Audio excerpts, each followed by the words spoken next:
J'aimerais te raconter une histoire qui m'a marquée quand j'étais petite. C'est l'histoire de deux frères jumeaux et les deux avaient des vies complètement opposées. L'un était serviteur de Dieu et avait dédié toute sa vie au Seigneur et l'autre vivait pour les plaisirs de ce monde. Il aimait sortir en boîte, boire de l'alcool et fréquenter des femmes. Le chrétien, en voyant la manière de vivre de son frère, lui répétait toujours « Arrête de faire ces choses, éloigne-toi de cette vie parce qu'un jour tu t'y perdras ». Mais il n'écoutait jamais. Un jour, le jumeau qui aimait sortir était dans un bar avec un ami.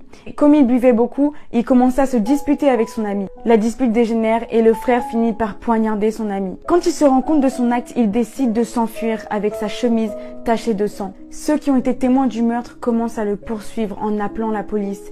Le frère court le plus vite qu'il peut jusqu'à la maison de son frère chrétien. Arrivé devant la porte, il supplie son frère de lui ouvrir. Son frère ouvre la porte et voit son jumeau en panique. « Vite, aide-moi! J'ai tué quelqu'un, il faut que tu me caches. Des gens me poursuivent. » Son frère chrétien lui dit alors « Je ne peux pas te cacher ici, mais donne-moi ta chemise et prends la mienne. » Alors sans hésiter, il enlève sa chemise tachée et la donne à son frère qui lui donne en retour sa chemise propre. Puis il ouvre la porte derrière sa maison et lui dit « Maintenant va-t'en vite avant qu'il te retrouve. Mais promets-moi une chose, de ne jamais salir cette chemise. Garde-la loin des souillures de ce monde. » Le frère acquiesce puis s'en va. Juste après, les témoins du crime arrivent à la porte de la maison et ils frappent en disant « Ouvre-nous! Est-ce que c'est toi qui as tué cet homme? Et pourquoi tu l'as tué? Dis-nous pourquoi tu l'as tué. » Mais ne voulant pas mentir, il resta silencieux. D'un coup, un homme parmi le groupe s'écria « Mais regardez-le! Sa chemise est pleine de sang. Pourquoi vous doutez encore? C'est lui, livrons-le à la police. » La police l'embarque et le conduit en prison, puis au tribunal.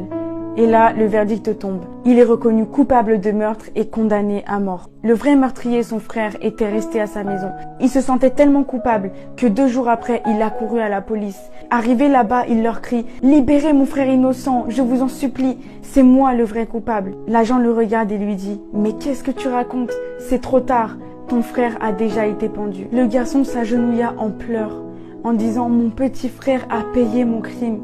Il est mort à ma place. » Puis il se souvint des dernières paroles de son frère. « Promets-moi une chose, de ne jamais salir cette chemise et de la garder loin des souillures de ce monde. » Jésus-Christ est comme ce frère. C'est exactement ce que Jésus a fait pour toi. Par tes péchés, tu devais être condamné, mais il a pris cette condamnation à ta place. Lui qui était saint, il est mort pour des pécheurs. Lui qui était innocent, il est mort comme un coupable. Aucune chose sur cette terre ne peut égaler le sacrifice de Jésus à la croix. Personne ne pourra jamais t'aimer plus que ça. En fait, il a pris ta chemise tachée pour te donner sa chemise propre. Ne vis pas dans la sainteté pour aller au ciel, mais vis dans la sainteté parce que celui qui t'a pardonné est saint. Parce que ce qu'il a fait à la croix pour toi est trop grand pour être ignoré. En fait, il a déjà fait le premier pas. Tu n'as plus rien à faire, si ce n'est que d'accepter cet amour débordant de Dieu pour toi, manifesté à travers Jésus-Christ. Tu es le résultat des décisions que tu prends. Tout comme les 2 frères, chacun avait choisi la vie qu'il voulait mener. Par choix, Jésus a fait le choix de t'aimer avant même que tu entendes parler de lui. La Bible dit car nous l'aimons, car il nous a aimés le premier. Donc n'attends pas qu'il soit trop tard, mais fais le choix d'ouvrir ton cœur à Jésus.